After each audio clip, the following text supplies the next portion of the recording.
Magandang gabi sa ating lahat, mga kapatid. Tayo ay nasa lesson 11, ang mga pangako kay Abraham sa ating kwento ng pag-asa. Maraming taon pagkatapos ng malaking baha, tinawag ng Diyos si Abraham na maging ama ng isang napakalaking bansa.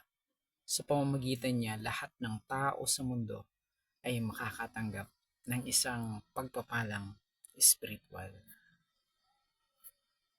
Sa Genesis chapter 11, verse 31 hanggang 22.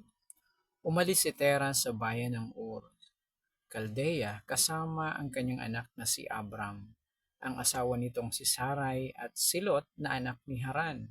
Papunta sila sa Kanaan, ngunit nang dumating sa Haran, doon na sila nanirahan. At doon ay namatay si Tera sa gulang na 205 taon.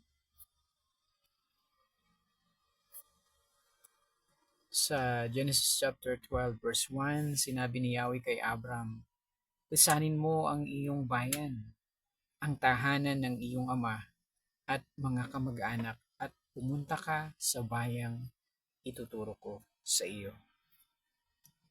Pararamihin ko ang iyong mga anak at apo at gagawin ko silang isang malaking bansa. Pagpapalain kita at gagawin kong dakila ang iyong pangalan. At ikaw ay magiging pagpapala sa marami. Ang sa iyo'y magpapala ay aking pagpapalain, at ang sa iyo'y sumumpa ay aking susumpain. Sa pamamagitan mo, lahat ng mga bansa sa daigdig ay aking pagpapalain." Sumunod nga si Abraham sa utos ni Yahweh. Tilisan niya ang Haran noong siya ay 75 taon. Sumama sa kanya si Lot.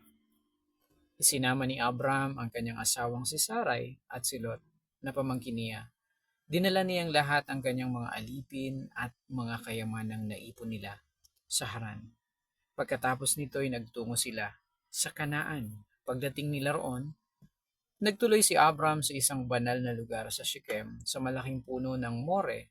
Nooy naroon pa ang mga Kananeo. Nagpakita kay Abram si Yahweh na nagsabi sa kanya, "Ito ang lupaing ibibigay ko sa iyong lahi." At nagtayo si Abram ng altar para kay Yahweh na nagpakita sa kanya. Ano ba ang mga pangako ng Diyos kay Abraham na nakita natin sa mga talata na ating nabasa? Una, ang pagpapala sa lahi ni Abraham.